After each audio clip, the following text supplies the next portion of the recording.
Hello, everybody. Good morning, and it's my pleasure to introduce our speaker for today, Dr. Peter Dunham. He retired in 2022 as an associate professor of anthropology. He was hired in 1990, and he's been here for over 30 years. He's my friend, my colleague. I've known him forever. Peter first conducted fieldwork in the Andes, in Mesoamerica, the American Southwest, and in the eastern woodlands of North America. He's the director of the Maya Mountains Archaeological Project, a groundbreaking archaeological survey exploring the southern Maya Mountains of Belize with a focus on archaeology, geology, biology, and speleology. That program received tremendous accolades. They discovered three dozen previously unreported Maya cities and dozens of important cave sites. His work was supported by grants from the National Geographic Society for 8 straight years, which was unprecedented. His research was prominently featured in National Geographic magazine and in 2 films by PBS's Anything Wild. Peter's earned several important teaching awards, including, I don't know if he'll admit this one, but Cleveland Magazine's one of Cleveland's most interesting people. He's published more than a dozen peer-reviewed articles. He's published 16 technical reports on his work in Belize, and he's presented more than 40 professional presentations around the world, actually. So, ladies and gentlemen, I give you Peter Dunham. Thank you very much, and thank you to Phil for that very congenial and flattering introduction. I hope I can manage to live up to it. Look, before we dive into the Maya and their eclipse prediction, I'm at the point in my life where I like to use my presentations to remember and honor family and friends that I've loved and lost over the years. So I want to begin today with a dedication.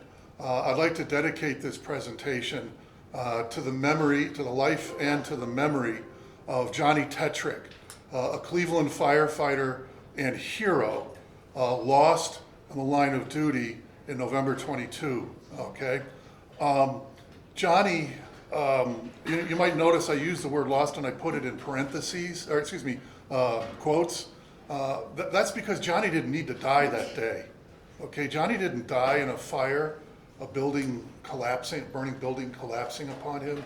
He died when a drunk driver hurtled past all of the speeding indicators, the emergency signs, the lights, the flares, the emergency equipment, the police cars, and crashed into Johnny, shattering him.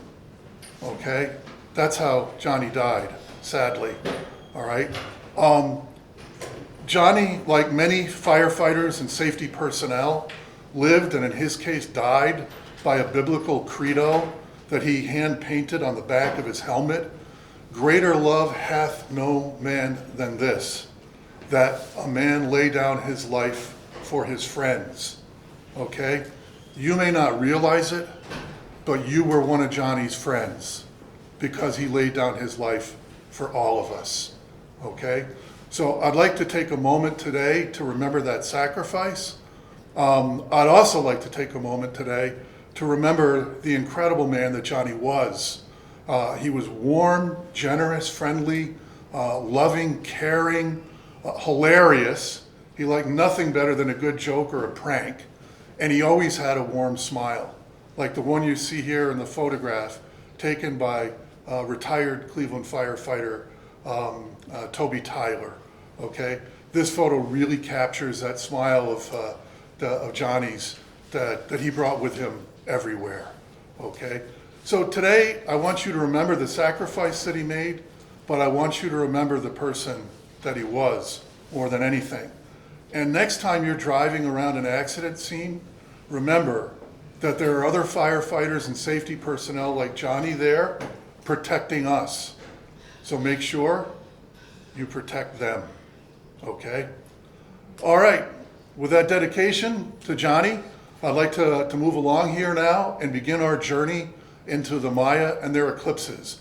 We're going to start with Columbus and an eclipse. During his fourth trip to the Americas on February 29th, 1504, yes, leap year day, Columbus and his crew found themselves stranded on the island of Jamaica. The island's Arawak natives supported the Europeans with food and supplies, but tired of their demanding guests. Columbus then sought to awe his hosts into continuing their support by predicting an eclipse that was actually foretold in an almanac that he carried with him. Luckily for Columbus and his shipmates, he was not some 600 miles to the west among the Maya, who would have responded to this chicanery with, "Is that all you've got?" Okay, so let's take a look. Here's a 19th century engraving of Columbus, as you see on the right, with his fellow Spaniards, essentially fooling the local natives into believing that he could conjure up an eclipse, and therefore they should probably take good care of him. Okay, and for comparison, so you know where we are, Columbus basically was here on Jamaica, the Maya are over here. So it's simply a distance of some 600 miles, which for the kind of journey he was under at the time was relatively minor. But that difference was the difference between his ruse working and his ruse not working. Okay? So let's take a deeper dive now, and we'll introduce ourselves to the ancient Maya. Who were these ancient Maya unbowed by eclipse prediction? Well, among other things, they forged a spectacular complex society in the tropical forests of the Yucatan Peninsula, thriving from AD 250 to 900. They constructed vast cities supported by roads, canals, reservoirs. They built large, complicated architecture with lofty pyramid temples and palaces. They created elaborate art, from carved monuments, stone monuments, to colorful paintings.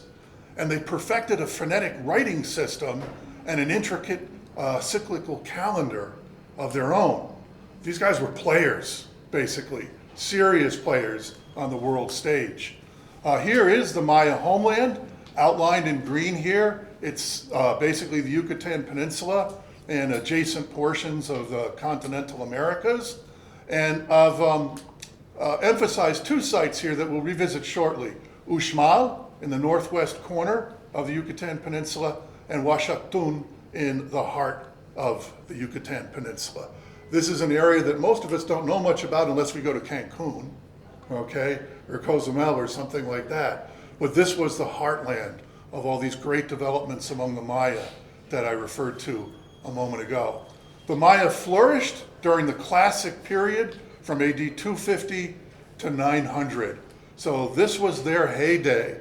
That was also sort of the Dark Ages back in Europe. So different cultures are kind of on different timetables when it comes to when they bloom. And the Maya were blooming or flourishing when our culture wasn't. Okay, so they were definitely on a different chronology from ours. Okay, here is a pre-classic Maya city. As I say, a vast city with soaring pyramid temples and palaces and the like. And if this is what the Maya were doing in the pre-classic period, the classic stuff was only bigger and even more complex than what you see here. Here is an elaborate stone sculpture from the Maya. It shows a woman standing here facing to your left, that wearing a spectacular headdress of quetzal feathers. She's wearing a tunic or gown. We can even see the embroidery on the gown that she's wearing here, rendered, okay? And in addition, we see a hieroglyphic text. The Maya basically have changed the way we look at history in the Americas, because until we cracked Maya writing, we thought history in the Americas started when the first European arrived. Now, because of their writing system, we know that history goes back to before 0 AD. So some 15 plus centuries before Europeans arrived. So this is a really valuable resource for us. The fact that we can now read much of ancient Maya writing means that we can listen to them. They can talk to us themselves. And it enables us to arrive at some of the decipherments regarding the eclipses that you'll see shortly. okay? And again, the Maya had this highly intricate cyclical calendar. And we're gonna see what the Maya did was they figured out how to sync up the cycles of their calendar with the cycles of eclipses. This was an absolutely enormous achievement, as you'll come to understand shortly. So I think that gives you a pretty good background on the Maya, something you can start with. Now, let's take a dive into Maya astronomy. As you might imagine, based on their achievements above, the Maya were also proficient at astronomy, including eclipse prediction. They built observatories, arranging buildings to mark sunrises on the solstices and equinoxes. They aligned the structure with the cyclical rising of the planet Venus on the horizon. They developed a table of days that foretold the motions of Venus in the sky. And in addition to these impressive astronomical accomplishments, they managed to predict eclipses. So here we are at Washaktun, that site in the heart of the Yucatan Peninsula I pointed out to you a moment ago, where the E group at the site marks solstice and equinox sunrises. If you sit atop the main eastern stairway of the building E7 sub, this pyramid right here, and you look to the east, you see a platform with 3 buildings atop it. The northern solstice occurs right over the outside corner of structure E1 on the platform. Both the spring and fall equinoxes occur directly down the center line of structure E2 on the platform. And the southern solstice occurs over the outside corner of structure E3. So essentially the architecture records these important moments in the cycling of the cosmos around the Maya. And if you want to imagine what that would look like, here's a reconstruction. And as the sun rises in the southern solstice, it follows the exact path that we can calculate mathematically that would have occurred on that day. The same with both of the equinoxes, and the same with the northern solstice. So these structures signal the solstice and equinox sunrises, which is pretty cool. We don't do this very often in our architectural arrangements. We don't think of architecture necessarily as a medium for expressing cosmovision, but the Maya clearly did. And if we go to Uxmal, the site in the northwestern corner of the Yucatan Peninsula that I pointed out to you on your map, you'll find that this building here, the Palace of the Governor, which by the way is covered in Venus symbols, points to the southernmost rise of Venus. So if you stand in the central doorway of this structure, all right, and you look along the minor axis of the structure, down the center line of the stairs, over the center of a fallen stela or stone monument, over the center of a carving and the center of a platform, to a ruin on the horizon, you'll find that Venus rises right there at its southernmost point every 584 days. It comes back to that point and starts the cycle all over again. So, and there's no mystery about this being intentional, because what did I say about the building? What's it covered with? Venus signs. It's like screaming, yo, Venus, okay? And it's arranged perfectly to point to this important station in the motions of Venus along the horizon. And again, we can go here with this mock-up, stand in the center of the doorway, looking to the southeast, down the center line of the stairs, over the center of the stele, over the center of the sculpture and the platform, over Kitsut, the ruin on the horizon, and basically watch Venus rise directly along that line today. I've seen it. All right, you can go there. You just got to make sure you're there on that one day out of 584 when it does this. Okay, it's pretty cool. So what does this tell you about the Maya? Were they very adept at astronomy? They certainly were. And we also see that in their writing, in particular in one of their books. This is a portion of the Dresden Codex. It's one of 4 Maya folding books that have survived. And thanks to Phil, my colleague, okay, we have a facsimile of it here, and that's how it works, right? Instead of it being bound, right, at a spine like our books are, it's like an accordion that unfolds. It has pages on the front, it has pages on the back, okay?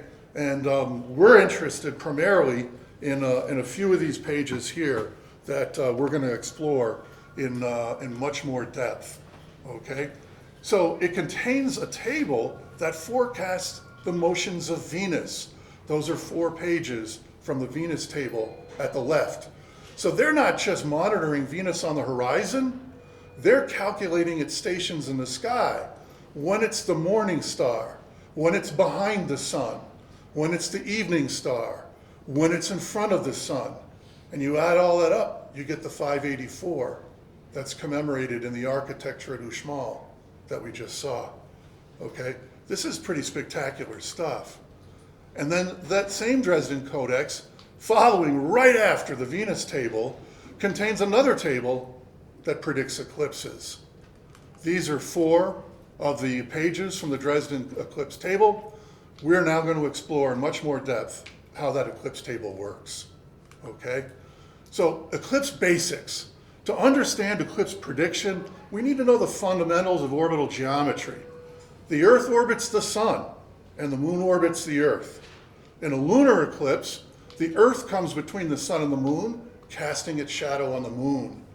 Okay? In a solar eclipse, the moon comes between the Earth and the sun, blocking the sun and throwing its shadow on the Earth. That's what we'll be seeing on Monday, hopefully. Okay? I say hopefully not because the eclipse isn't going to happen, hopefully because the weather here is probably not going to cooperate. Okay? Ideally, there would be 2 eclipses, one lunar and the other solar, for every lunar circuit of the Earth or month, 29.53 days. So let's take a look at this visually, for those of you who grasp it a little bit better this way. In eclipses, the Earth shades the moon or vice versa. In a lunar eclipse, the Earth shades the moon, and in a solar eclipse, the moon shades the Earth. And if we look at it a little bit closer here, you can see that the whole shadow of the Earth engulfs the moon, right? Whereas in a solar eclipse, because of the smaller size of the moon, its shadow is smaller, right? So it only essentially affects a small part of the Earth. That's why not everybody in the world is going to see an eclipse on Monday. Only those of us who are privileged to be in the path of totality are going to see the eclipse. And it's going to be a minor portion of the surface of the Earth, a fraction of it, that will actually be able to view it, okay? And these are what lunar eclipses and solar eclipses look like. This is a lunar eclipse. The shadow of the Earth is on the moon, and it's turned a sort of blood red. That's actually how it looks in the sky, okay? And here is a solar eclipse at totality with the sun just beginning to poke out from behind it, right over here, okay? But the black sphere here, or disk here, is the moon, all right? Essentially blocking out the sun almost perfectly. And it's exposing a part of the sun, the corona, that we can't see usually. We can't see it usually because the light of the sun itself whites it out, and because our atmosphere blocks it out. So the only way you get to see the actual corona of the sun without a particular device is during an eclipse, like on Monday, okay? And then ideally, like I mentioned, eclipses occur every 2 weeks. What do I mean by that? Well, we get a lunar eclipse when the moon would be here, with the sun between, or the Earth between it and the sun, and then the moon would move around 15 days later and be here and cast a solar eclipse.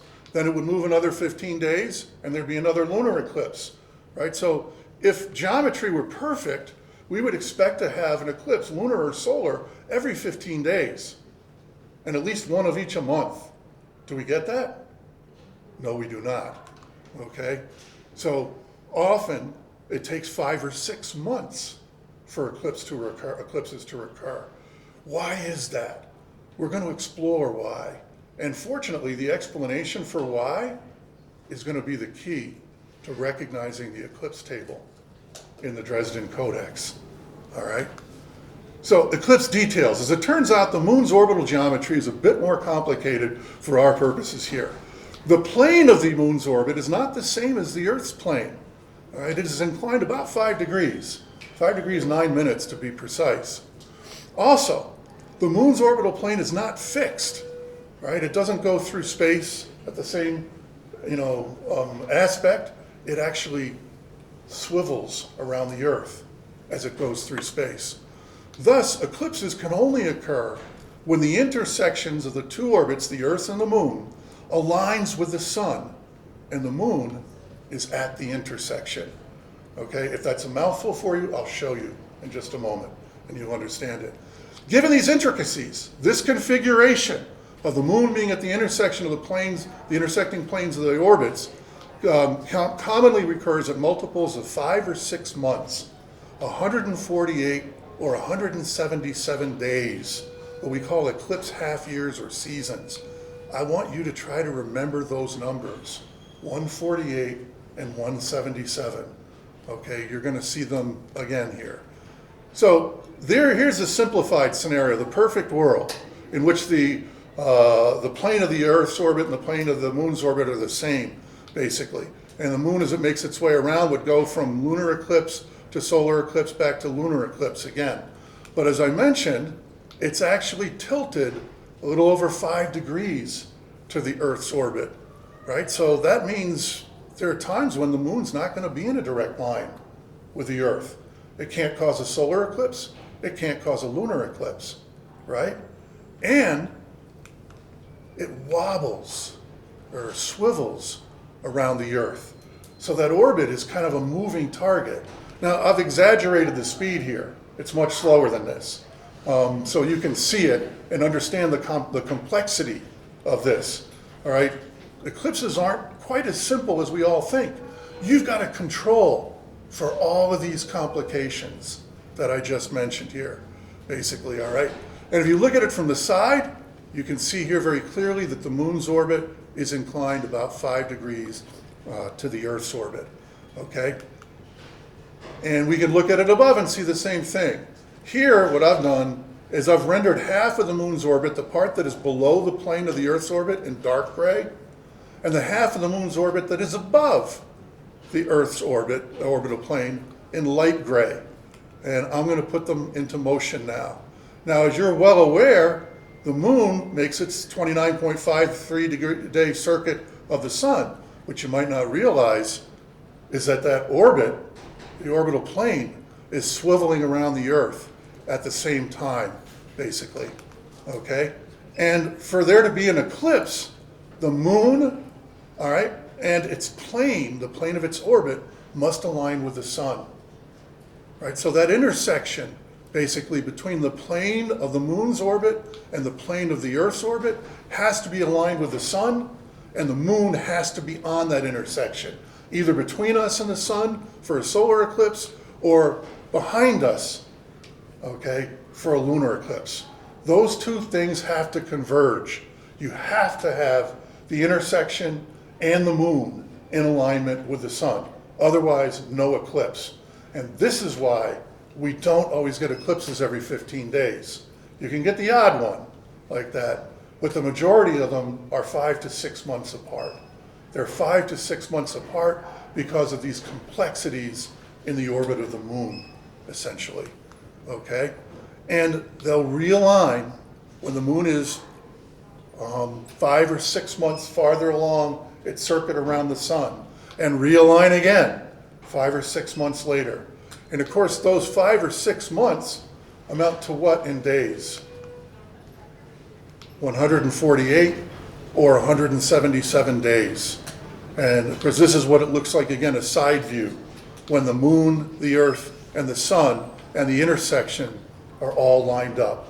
This is the configuration you have to have for there to be an eclipse. Most of the time, the Moon is out here somewhere, or out here somewhere, okay? And most of the time, that intersection's not pointing at the Sun.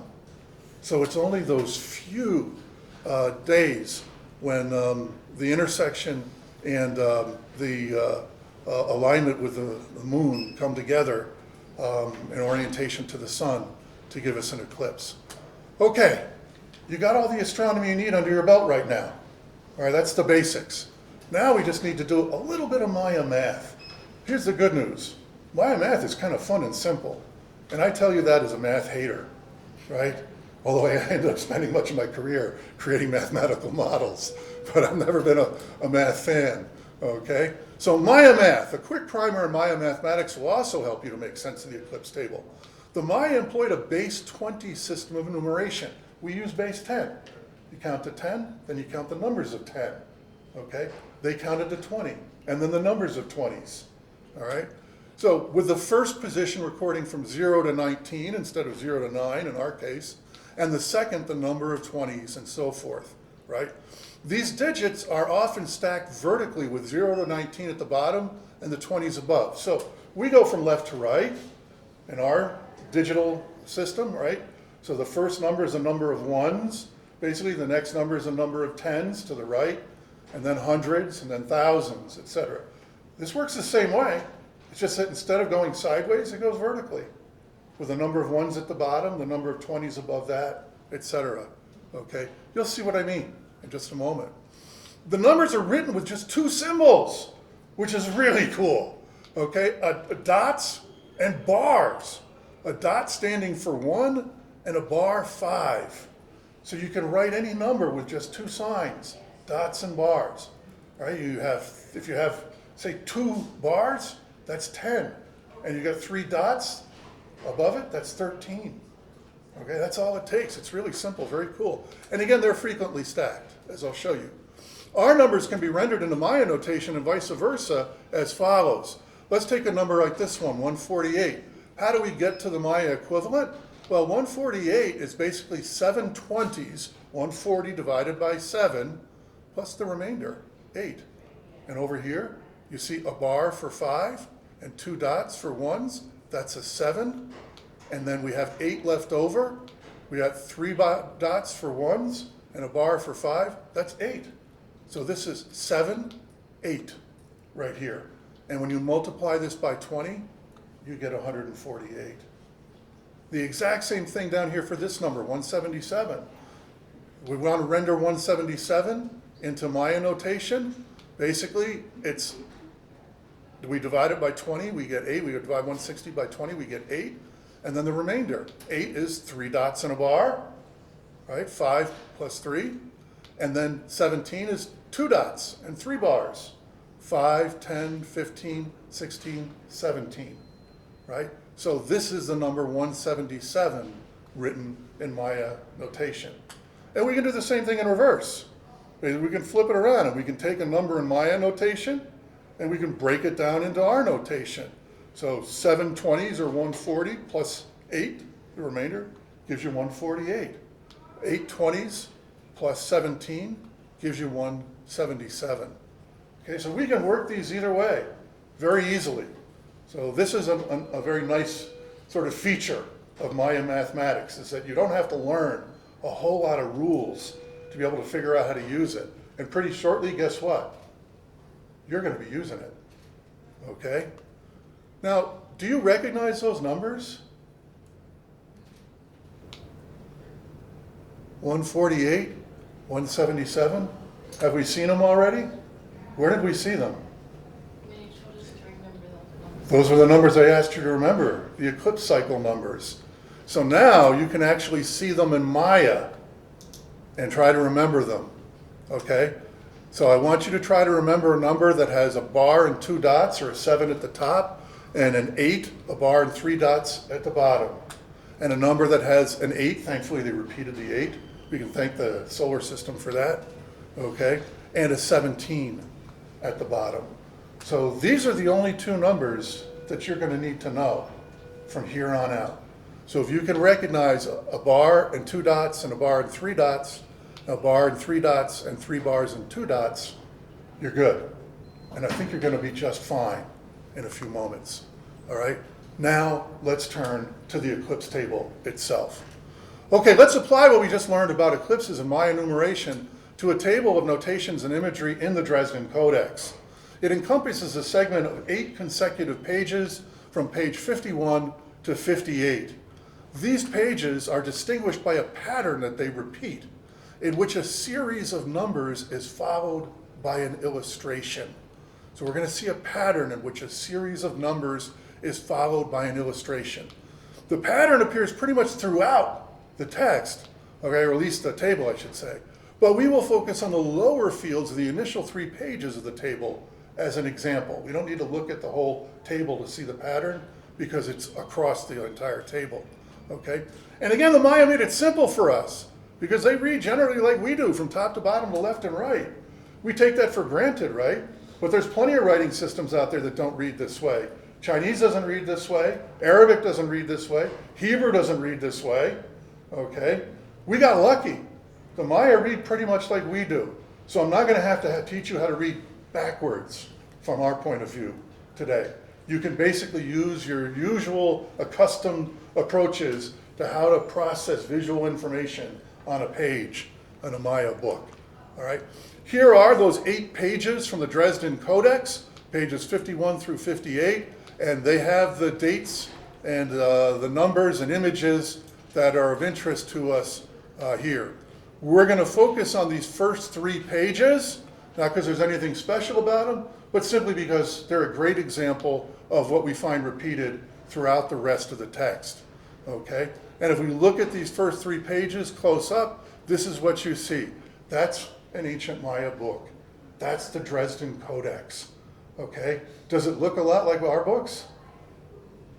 Not at all, right? Because they're using a different system of recording information, a different system of numeration, a different system of calendar, a different system of writing, hieroglyphs. But thankfully, we can actually read this now. And in reading it, we can see what they were up to. And that's where things get impressive. We're going to look at the bottom portion here, the bottom field, right over here in the lower left as our first example, okay? And what we see is, in the bottom field, that pattern I mentioned before, a sequence of numbers followed by an image, right? So this pattern is repeated throughout the eclipse table, a sequence of numbers followed by an image, right? Now, do you recognize anything here? What would I likely be having you look to try to recognize? Snake. We'll talk about that shortly, okay? I'm more interested in, what did I ask you to remember? The numbers. The numbers, okay? And when we look at those numbers, what do we see? There's 2 of them basically that are repeated throughout these sequences, right? 3 dots in a bar, 2 dots and 3 bars. 2 dots in a bar, 3 dots and 1 bar. Did we see that? You bet we did. That's 177 on the left. That's 148 on the right. So what do these numbers record? They record eclipse cycles. That's what they record. So when you look at this page, on the lower left, what you're looking at here is 177, 177, 177, 177, 177, 148, boom, image. They're counting eclipse cycles. They're counting moons, but they're counting them in days over here, okay? How cool is that?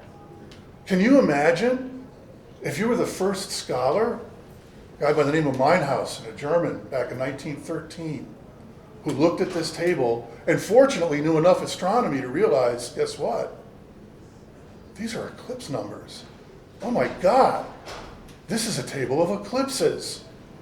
That had to be absolutely mind-blowing. Right? The guy's brain must have exploded when that happened. Okay, so if these are the eclipse cycles over here to the left, then the question we're left with is, what do you think the image represents? What do you think it represents? The building, the trajectory of the sun on the building location. Well, in this case, it's actually, guess what? An eclipse. That's their symbol for an eclipse, right there. Okay? Now, how do we know that? Well, how do we know that the figure signifies an eclipse? There are several reasons. First of all, it comes exactly where you would expect an eclipse, punctuating a stretch of eclipse cycles, the product of those cycles, right? That's where an eclipse should be. As such, it follows the same template as the Venus table in the same codex. It's set up exactly the same as the Venus table. All right, there's consistency here. The symbol hangs from a celestial band, telling us that the scene portrayed is in the sky. Okay? It contains a keen sign, the Mayan glyph for the sun, likely signaling a solar eclipse. And its background is divided between light and dark fields consistent with the light and darkness of an eclipse. All right, so let's take a closer look at what I'm talking about here, right? It makes sense. Eclipse cycles produce eclipses. We've got eclipse cycles here. They yield an eclipse over there, okay? It follows the same template as a Venus table. In the Venus table, we've got the 584-day Venus cycle over here. What do we have depicted over here? One of the Venus god in one of its guises. Okay, so cycle, Venus, cycle, eclipse. And if we look at it closely, here's that celestial band telling us that it's a location in the sky.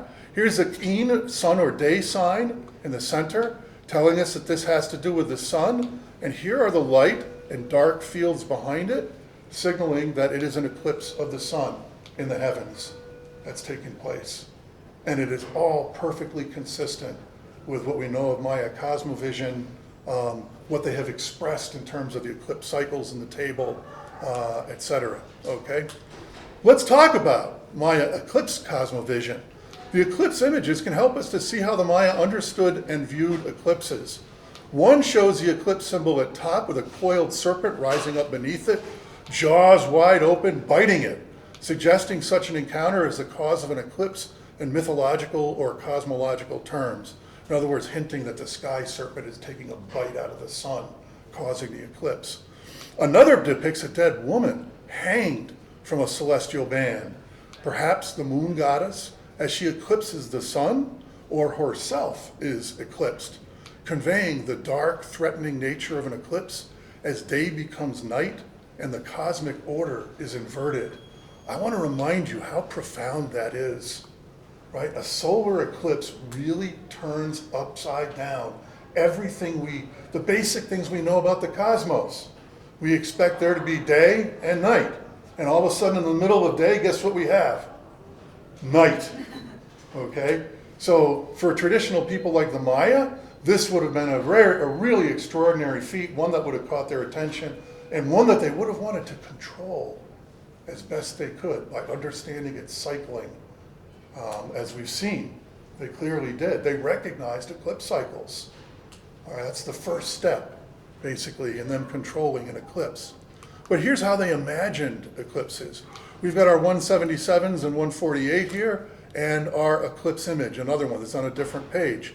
And if we come in close, you see we've got our celestial band, the keen glyph, or sun glyph atop light and dark fields, and underneath it, the sky serpent rears open-mouthed towards the eclipse motif. So here's the sinuous curving body of the sky serpent, right? His mouth is open. This is the upper jaw. You can see the teeth in it. Here's the lower jaw. You can see the teeth in it. And here's his eye right here in profile. So he's basically soaring up to take a bite out of the sun right here. So it tells us we're at a location in the sky in which the sun is darkening and dying. In other words, there's an eclipse as it is bitten by or emerges from the sky serpent. So we can now start to actually get in the heads of the Maya and see how they understood these things within their own cosmological terms, essentially. Now you can understand that graphic that I opened with earlier in my introductory slide, right? Here's the sky serpent at left, mouth wide open, biting a chunk out of a real photo of a solar eclipse underway, okay, out of the eclipsing sun on the right. That's why I put that graphic together, because this is exactly how the Maya would have wanted me to do it, basically, all right? And then we have another case, 177s, a 148, followed by a sign where an eclipse should be. In this case, the figure is hanging once again from a celestial band, telling us it's a location in the sky. It's a dead woman. We know she's dead. Her eyes are closed.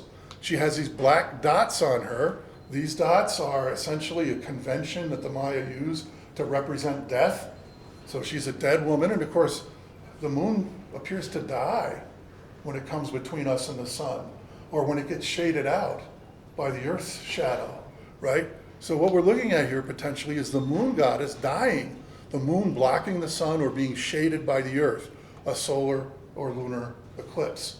And of course, it's telling us that this event is not a particularly happy one. Why would it be considered sort of threatening? Well, what if you have an eclipse and it doesn't end? Right? We all know that totality is only going to last 4 minutes on Monday. But they didn't necessarily know that originally. What if it didn't? What if you were stuck in night? Well, these are an agricultural people. You lose the sun, you lose your way of subsistence, of life. You die. Okay?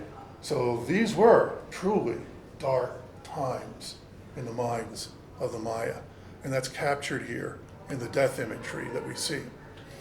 We also have what might be an eclipse glyph. A hieroglyph associated with eclipses may also shed light on how the Maya envisaged them. Like the eclipse symbol in the above eclipse images that we just saw, it consists of a keen or sun sign superimposed over light and dark fields. One school argues that it refers specifically to eclipses, that this is an eclipse glyph. Another holds that it denotes the obscuring of the sun by rain. They read it either as namkeen, hidden sun, or yikin, darkened or blackened sun. It may be generic for darkened sun, occulted by an eclipse or by rain, and you determine whether it's an eclipse darkening the sun or the rain darkening the sun by the context. The context may specify that. So when you see this eclipse glyph in an eclipse table, is it talking about the sun being occulted by rain? No, it's talking about an eclipse. But if you see it in a table of rain auguries, and there are no eclipses in the table, it's talking about the sun being blocked out by the clouds and by rain. Okay? It's the blocking of the sun that they appear to be most concerned with. Right? So the eclipse glyph is either namkeen, hidden sun, or yikin, darkened or blackened sun. And you can see here how much the glyph itself resembles the eclipse signs or eclipse images that we just saw a few moments ago. All right? Now, the big question we're left with here is this table an eclipse predictor, or is it a tally of eclipses? In other words, was the table a tool for predicting eclipses, or just a record of past ones? Is that a table where some Maya astronomer sat down and recorded when a bunch of eclipses occurred and then left it at that? Or can that table be used to do more than just document eclipses bygone, but rather predict eclipses in the future? Well, if you add up all the 148 and 177 day cycles that we saw and that you helped decipher, by the end of the table, you arrive at a total of 11,959 days, almost 33 years. 11,959 days comprises a larger cycle, after which the series of eclipses that have occurred throughout the 11,959 days repeats, commensurate with the Maya calendar. In other words, the table can be reused to foretell future eclipses in the Maya calendar. You use it to tell the next 33 years worth of eclipses, and then when you get there, you start it over again and foretell the next 33 years of eclipses and the next 33 years of eclipses. In fact, the table contains a mechanism for recycling itself in the Maya calendar. The fact that it contains a mechanism for recycling itself in the Maya calendar tells us what? Is this simply a record of past eclipses observed, or is it a tool to project eclipses in the future? It's a tool to project eclipses in the future. Having recognized that 33-year cycle, the Maya realized that it could be used to foretell eclipses, like the one we're going to see next Monday. You can use this system to predict all eclipses, basically. Okay? Here is that mechanism, a series of dates at which you can re-enter the 33-year cycle and recycle it over and over and over and over and over again. Yeah. Is there, perhaps it's unrelated, is there a reason why, like, the number system here is inverted? Because you were reading top to bottom, right to left. You can read numbers any way you want. Okay. And they just happen to have settled from bottom to top. But in some of their texts, they go from left to right like we do as well. Okay, so they did it both ways. But there are number systems that work from right to left. Okay, so it doesn't really matter. What matters is the consistency, that you have a system so that everybody can read it. And they had their system. Their convention in this case was top to bottom. So the 3 dots there still mean 3, even though they're Yes, top. it still means 3, but in this case, it's to the left. All right, so this is telling us it's on, this is the number 3, and that's the day name associated with that 3. Okay, so that's what's going on here. So this register provides days in the Maya calendar in which the table can be restarted and recycled, pointing to its use in eclipse prediction. Now the next question is it predicting solar eclipses or lunar eclipses? Was the table used to predict solar or lunar eclipses, or both? It leans towards solar. It does not foretell both eclipses together. If we try to use it this way, we can't get it to work. However, it can be employed fairly reliably to forecast lunar eclipses alone, although minor changes to the table may be required. Most dependable for anticipating solar eclipses, it would have missed those not visible in the Maya area, but it would have gotten the visible ones right, and it would always have resonated with the eclipse and calendric cycles important to the Maya. So it was a warning device for solar eclipses. It flagged mainly solar eclipses, like the one that we're going to see on Monday. Yes? I heard somebody say something about blood on the moon. There's somewhere in the Bible where it says blood on the moon, and they call it blood moons. There is a blood moon, but it's not associated with eclipses. Okay, it is, however, associated with full moons, and solar eclipses only occur, lunar eclipses only occur when there are full moons. So there's a very sort of thin connection, if you could draw potentially, between them. Okay. The other thing I want to call your attention to here is that their way of predicting eclipses isn't orbital, it's calendrical. A striking aspect of my eclipse prediction is that it was achieved without the aid of an orbital concept of the solar system. Unlike us, the Maya did not have an orbital model of the solar system. They embraced a 3-tier construct of a living universe. They did not project eclipses informed by orbital geometry.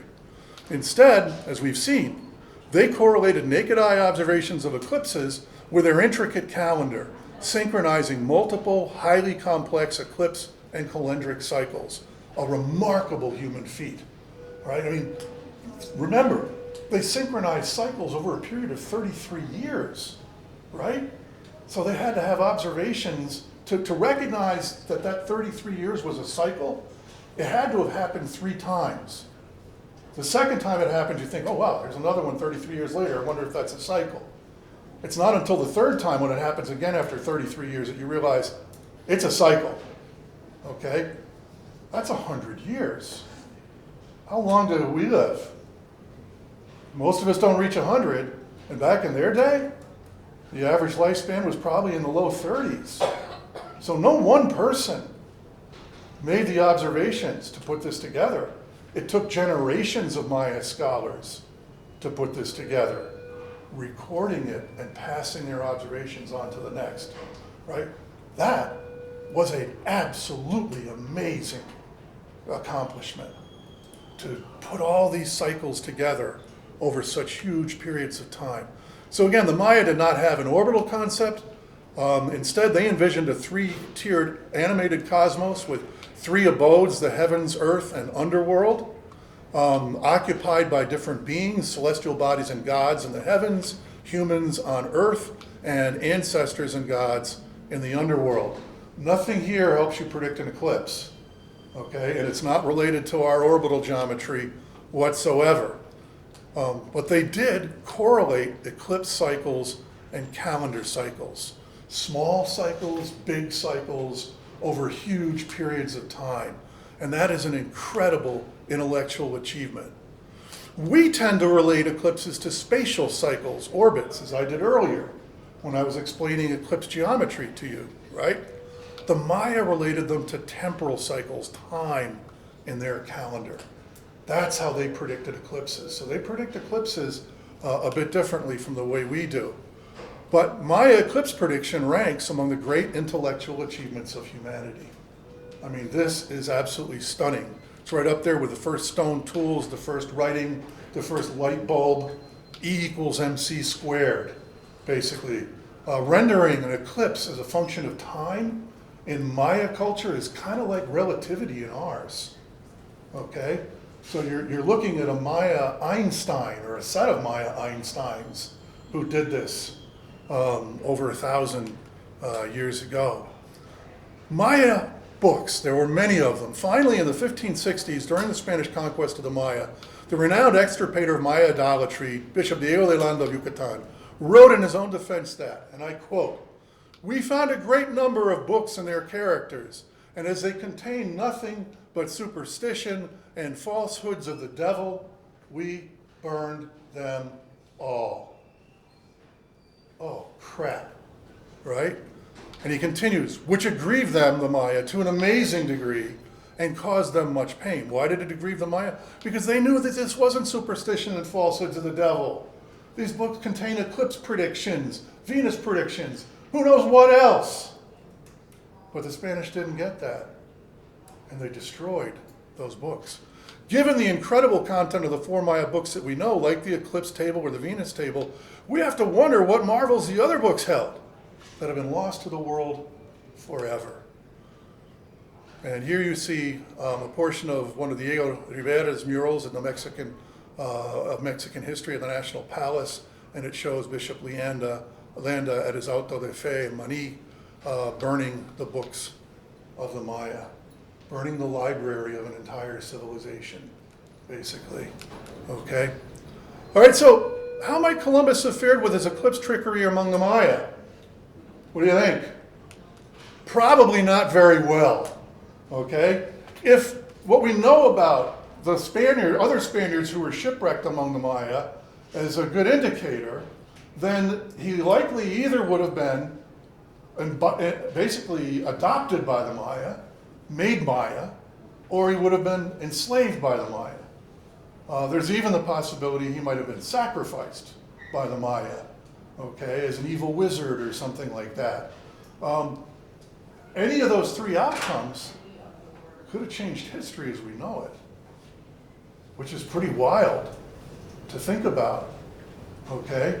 But on the other hand, it's pure speculation, so we'll never know, okay? How about some of our conclusions? In the end, what have we learned about the ancient Maya and their eclipse prediction? Well, the Maya built large, complex society with elaborate cities, architecture, writing, and calendar on the Yucatan Peninsula from about 8250 to 900. They engaged in complicated astronomy, tracking the solstices, equinoxes, movements of Venus, and eclipses. Eclipses occur when the Earth and Moon occult the Sun from each other. Because of the tilt and swiveling of the Moon's orbit, they recur in combinations of 5 or 6 moons of 148 or 177 days each, basic eclipse cycles. The Maya utilized a base 20 system of numeration with a dot standing for 1 and a bar for 5. With these cycles and symbols, repeated series of 148 and 177 can be identified in the Dresden Codex, a Maya book, revealing that the Maya observed and recognized eclipse cycles, which is absolutely amazing. These sequences are followed by representations of associated eclipses, pointing to their malevolent nature and the bite of the sky serpent as their mythic cause. An accompanying glyph, often considered an eclipse glyph, refers to the eclipses as namkin or yikin, hidden or darkened or blackened sun. Okay, the 11,959-day length of the table constitutes a 33-year cycle after which the series of eclipses repeats in the Maya calendar. The fact that the table contains a mechanism for recycling it shows that it was used to predict eclipses, not just record them. The table works best as a warning device for solar eclipses more than lunar or both. Developed without the aid of an orbital concept of the solar system, it attests to the Maya's great astronomical prowess. Rather than connect eclipses with spatial cycles or orbits as we have, the Maya managed to link them with temporal or calendric cycles of paramount import to them. The eclipse table of the Dresden Codex enabled them to anticipate eclipses like our next one here on April 8th. As such, it comprises one of the premier intellectual accomplishments of humankind anywhere, ever. And the burning of Maya books destroyed and deprived us of whatever other wonders they contain. Sadly, still a topical lesson today with all the book banners and burners who are out there. One person's abomination or excuse for burning books is the next person's enlightenment. And this is why we shouldn't ban or burn books. Okay? I'll finish up just in a moment and take questions then. Finally, Columbus might not have fooled too many Maya with his eclipse deceit. I've got a few acknowledgments here. I'd like to thank the following family and friends for their help and inspiration. My wife, Dr. Beth Eckelman of Health Sciences at CSU, for her support and encouragement. She couldn't be here today. She fell in her office the other day and did a hell of a number on her ankle. So I told her I didn't want her walking across. Oh, she's here? Oh, there she is. I couldn't see her over there. Okay, hi, how are you? I'm from the Department of Occupational Therapy now. That's right. Okay.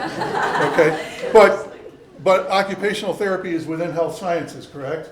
No, not anymore. Oh, not anymore? Never mind. All right. I'm retired. Okay. Thank you for correcting me on that. My colleague, Dr. Phil Winiarka, who introduced me, senior anthropologist in CSU's Department of World Languages, Literatures, and Cultures, and epigrapher extraordinaire. You might not realize it, but he's actually one of the best Maya decipherers in the world, and he's right here at Cleveland State. I thank him for sharing the latest insights into the eclipse glyph and loaning us his facsimile of the Dresden Codex that I showed you earlier. The staff of CSU's Michael Schwartz Library, especially Sarah Benedict, Amanda Goodset, Tracy Kemp, Barbara Loomis, and Donna Stewart, who are here with us today as well, for their assistance with all the logistics, promotion, and the artwork, that fabulous poster and graphic that you might have seen for this presentation.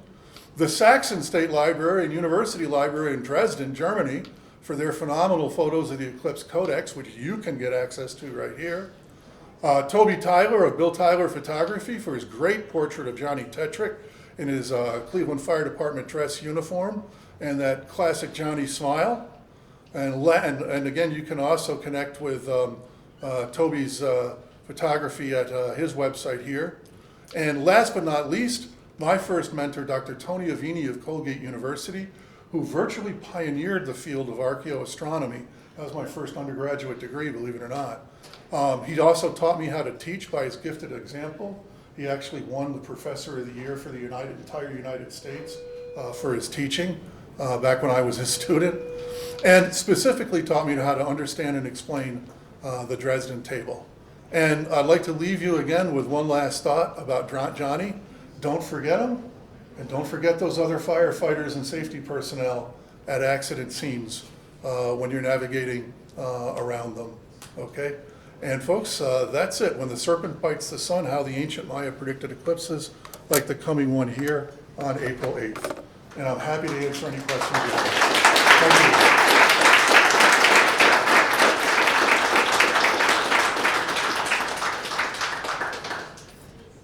Yes. So I just wondered, like when they burned those books and destroyed all their learning, didn't they have other books somewhere and other things? How do you know about? The question is, when they burnt those books, didn't the Maya have other books elsewhere that didn't get destroyed? That's the explanation for why we have the portions of the 4 books that we do. Okay? The Dresden Codex had been shipped to Europe as an example of Maya culture and idolatry. Okay? And that's a good thing, because once in Europe it was saved from those book burnings back in the Yucatan Peninsula. It ultimately ended up in the 1700s in an antiquarian bookstore in Vienna, and the chief librarian of the SLU, what is now the State Library, the Saxon State Library and University Library in Dresden, saw it in the 1700s and thought, this is the damnedest thing I've ever seen. And he bought it and he took it back to Dresden. Now here's the other point where we got really lucky. What do you know about Dresden in World War II? What happened to Dresden in World War II? We bombed out of it. In fact, we bombed Dresden. We burned the city to the ground. And in the ashes of the library, guess what they found? The Dresden Codex. Damaged, but not obliterated. So this thing survived such ridiculous threats to its mere existence. And thank God it did. Because if it hadn't, we wouldn't know about any of this. That book changed the way we think about the Maya. That book shows really the universal genius of humankind. People everywhere are capable of the same absolute and utter brilliance, you know? And that book is just such a concrete proof of that. It would have been a horrible loss. It was horrible enough to lose the other books. It would have been a horrible loss to lose this one as well. All right, and the portions of the three others that we still have left. Along the same lines, it appears that the books may also have been in stone, if I'm correct. Texts were in stone. Text from stone. Yes. So as you discovered uncharted cities or something like that, 16 or whatever in Belize, did you find other writings that might not have been documented or? Yes, absolutely. We didn't find as many as we were kind of hoping, partly because of the nature of the area I was working in, the Maya Mountains. The Maya Mountains can get more than the amount of rain that falls on Cleveland in a year in a day. Okay? And under those kinds of conditions, the stones get weathered. And many of the stones in the Maya Mountains are really, really hard. They're not the easily carvable limestone like the one I showed you from the Cleveland Museum of Art. Okay? And so those were probably painted or stucco. Well, that paint and that stucco didn't survive 500 years or 1,000 years of the Maya Mountains rainfall very well. But we did find some texts, and one of them, Phil and I were just talking about the other day, is a very interesting one because it's probably one of the last classic period texts of the Maya. Definitely one of the last four.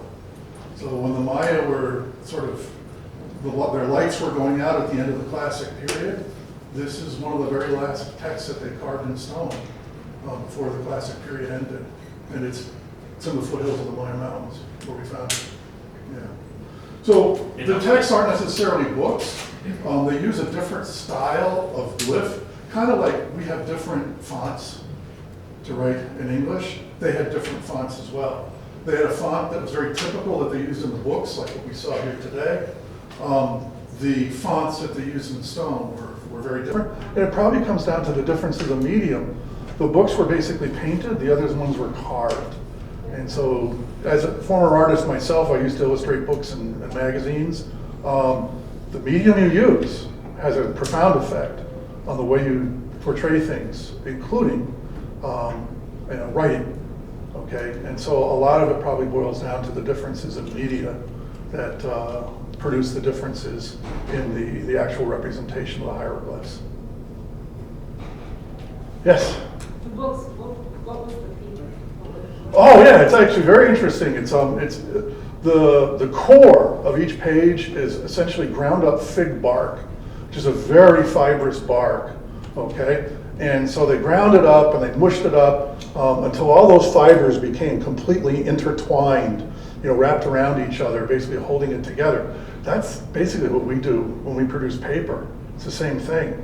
Okay, especially when we produce paper for paper money, where we take rags and grind them up so the fibers become intertwined like that.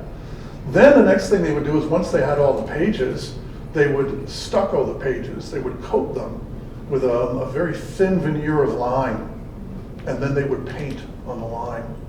So you can see there's a lot that can go wrong there over centuries, right?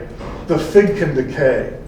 The limestone can be exposed to water that basically is acid and consumes it, okay? The paint can erode and can fade.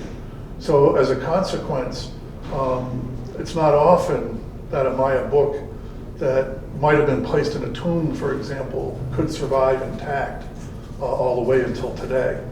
There have been several cases where archaeologists have excavated things that we think were probably originally books, but they're gone now. There's just enough left to tell us that they were probably once books.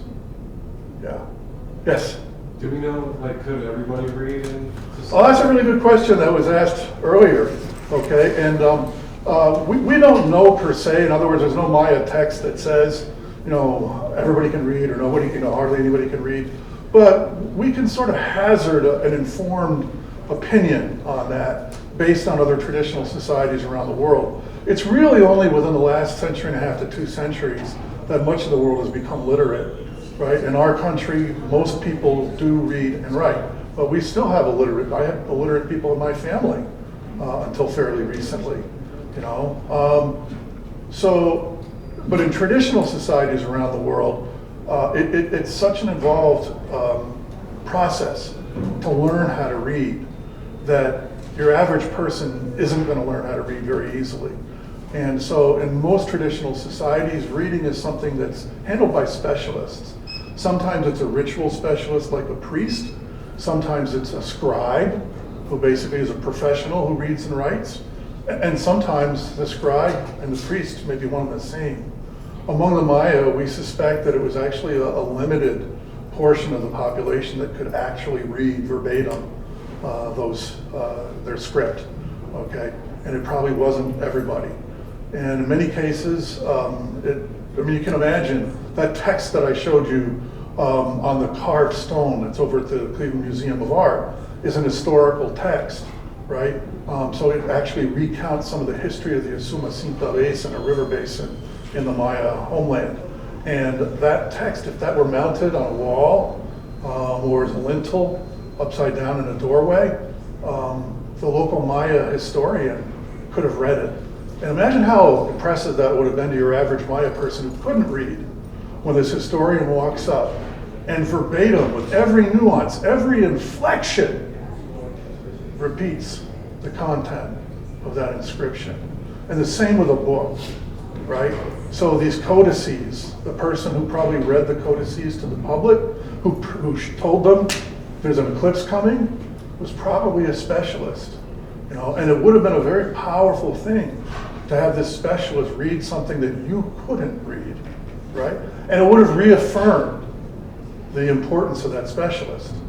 Right? If you have the ability that nobody else has, you suddenly become a very, very important person in your community, you know? So that's how it probably was for the most part among the Maya. We don't know that on the basis of the Maya telling us that, because they just never bothered to talk about that, at least in the inscriptions that we've deciphered thus far, right? They do name scribes, they do name priests and stuff. So it gives us some indication that this kind of deduction from what traditional societies generally do probably has some basis in being applied to the ancient Maya. Yes? So you said the calendars had a mechanism to repeat, so that means that the Mayan civilization was around for a very long time. How long was it around for, and when did it fall?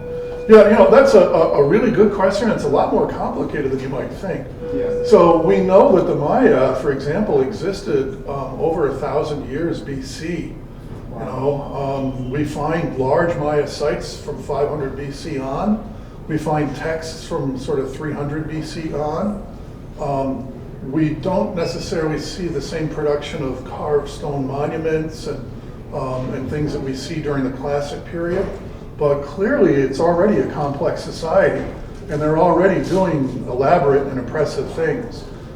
They take it to a whole nother level during that Classic period from AD 250 to 900, which you can think of as sort of the golden age of the Maya.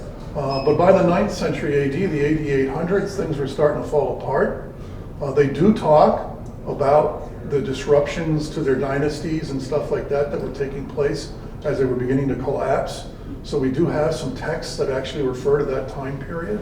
And then by AD 900 or thereabouts, which is about the date of that late monument in the Maya Mountains that I referred to earlier, the lights, they're going out. The sites are collapsing, population is collapsing. They never disappear.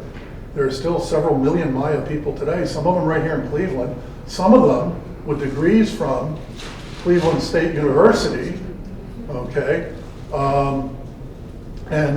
So the time after the Classic period it's not that the civilization, as we would call it in general parlance, disappeared. It didn't.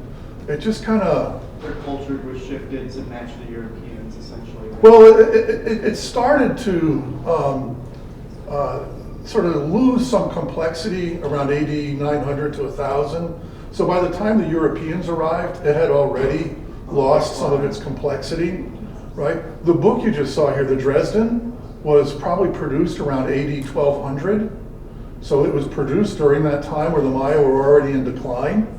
Right? However, it has dates in it that make it clear that it's based on observations that were made back in the AD 700s during their heyday. Okay, so they kept that information for like almost 1,000 years, and so the period of decline, they might not have been doing sort of all the great wondrous things they were doing during the Classic period, but they were still a highly complex society, and produced the books that we have from them today during that period of decline. Okay, it's kind of like the Roman Empire. The Roman Empire fell, but was Italy unoccupied? Did the Roman people disappear? Did the great accomplishments of the Roman civilization just go away? No, they didn't. And that's pretty much what we're talking about here for the Maya.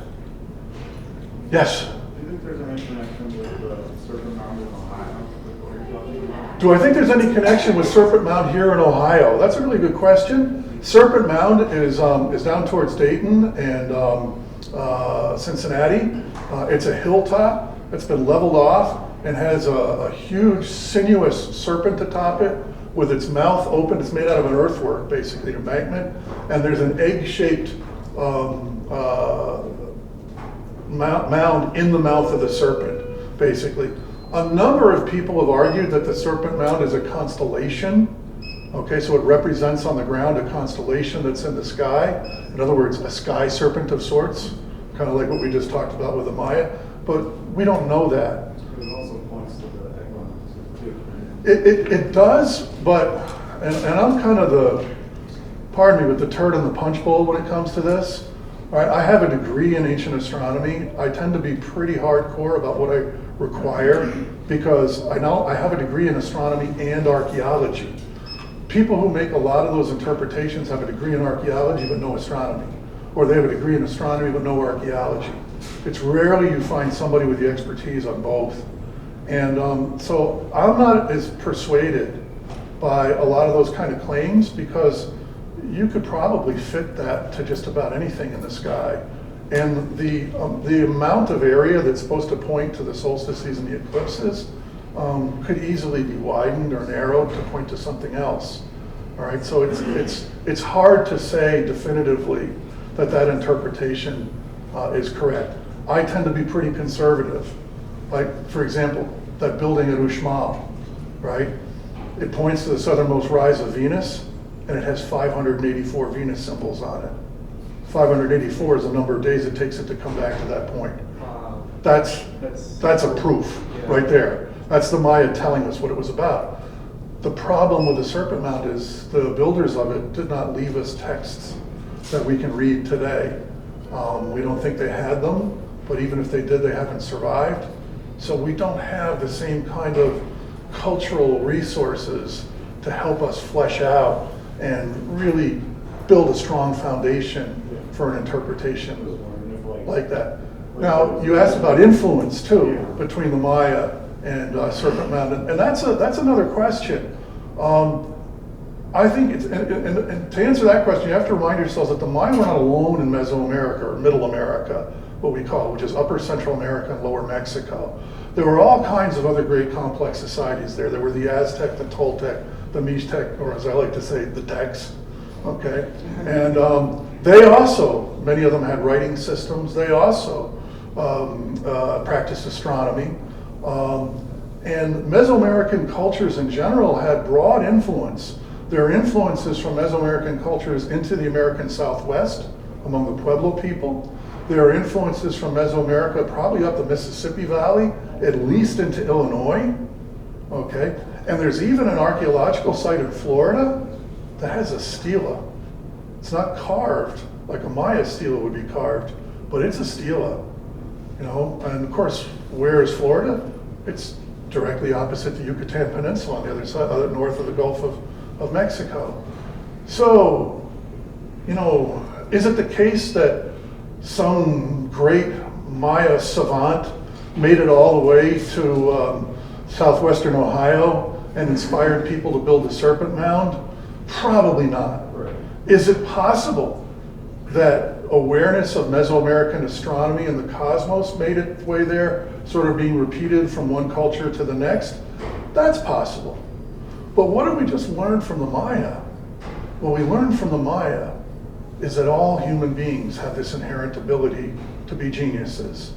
So I think it's probably just as likely, if not more so, that the ancient people of southwestern Ohio produced the Serpent Mound in all of its brilliance on their own. Perhaps inspired by talk they heard of other cultures, but they had the same gifts that the Maya had. And they could easily have created that earthwork, whether it's a constellation, whether it's an eclipse, an equinox marker or not. It's still fantastic, and they had the ability to produce it. Yeah, it's amazing, it is. Very cool to see. I'm telling you, you live here in Ohio, check out the Serpent Mound someday. It's like a good weekend trip with the family, right? Or just east of Columbus in the city of Newark, Ohio, is the Newark Earthworks, which extended over some 4 square miles with a giant octagon, 2 massive circles, highways.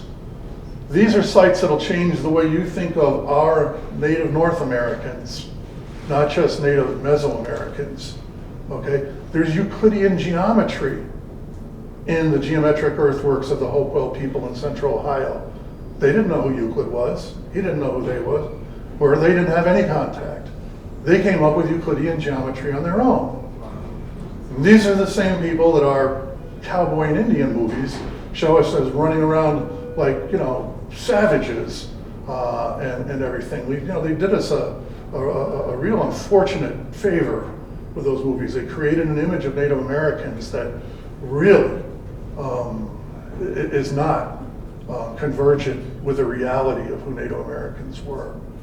And so most of us grow up with images of Native Americans that underestimate Native Americans and don't give them credit for their extraordinary achievements, whether it's predicting eclipses among the Maya or the Euclidean geometry of the Hopewell Earthworks in central Ohio. I have archaeologists, friends of mine, who've come from all over the world to see the mounds of Ohio, just like we go to see the pyramids in Egypt. You shouldn't make it way through your life in Ohio without seeing our earthworks here. They're extraordinary, okay? That 4 square mile complex of earthworks at Newark, that would have been a medium-sized Maya site in Central America. 8 miles south of Newark, what originally stood the Jacksontown Stone Mound. It was a pyramid, almost 50 feet high, 180 feet wide, made out of stone. Unfortunately, they used the stone to build the dam on a Buckeye Reservoir down there back in the 1800s. But we have maps and images of it from before it was destroyed, and we have the remains of it. I've seen them.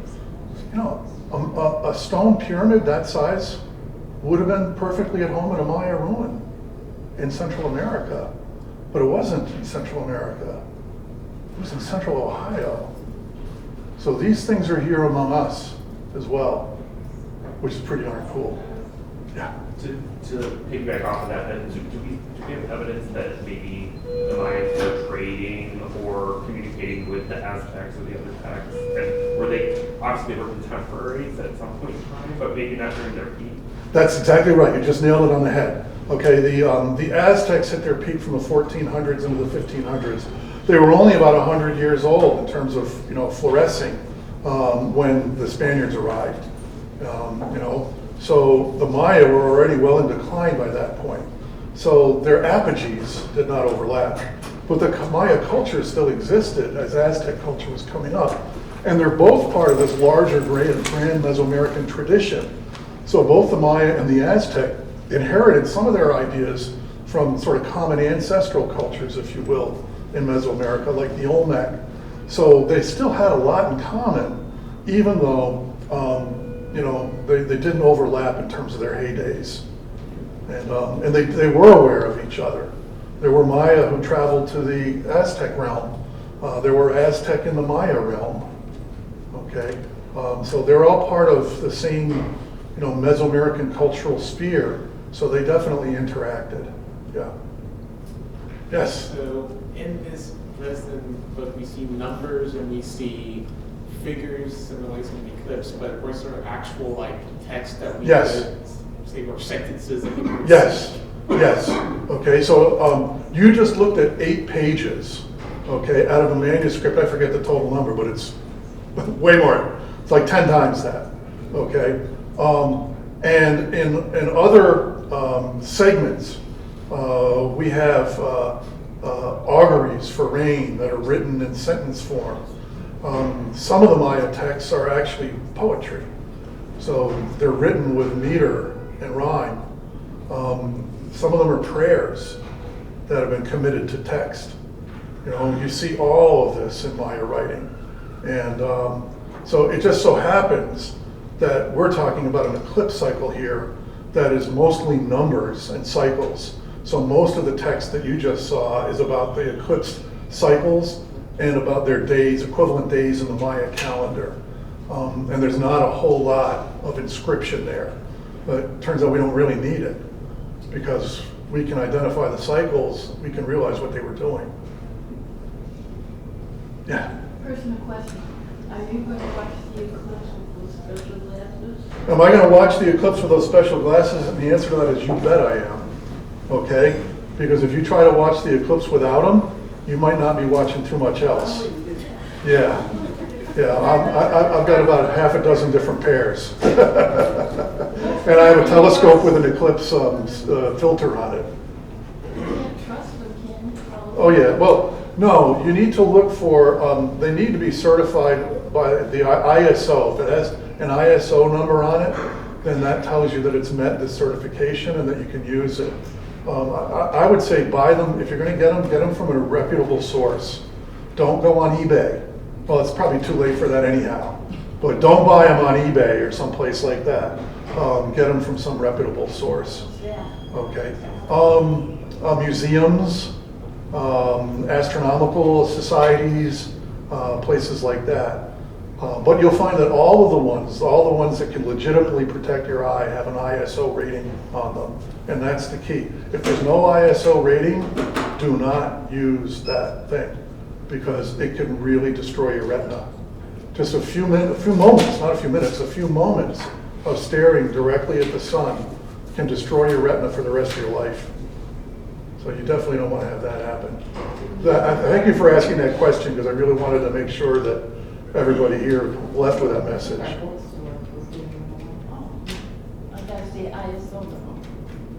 I would hope the books would buy something. I'm sure they did. I know the ones that were circulating around campus here a few weeks ago were the correct vintage. Okay. Anything else? I actually do have a question about something that was earlier in the slides. It might have just been artistic representation, but it showed like a wheel of a calendar measured together. Is that what they actually used? No, but that's how they conceived of it, as cycles within cycles within cycles. So that's simply there to sort of project the conception that they had.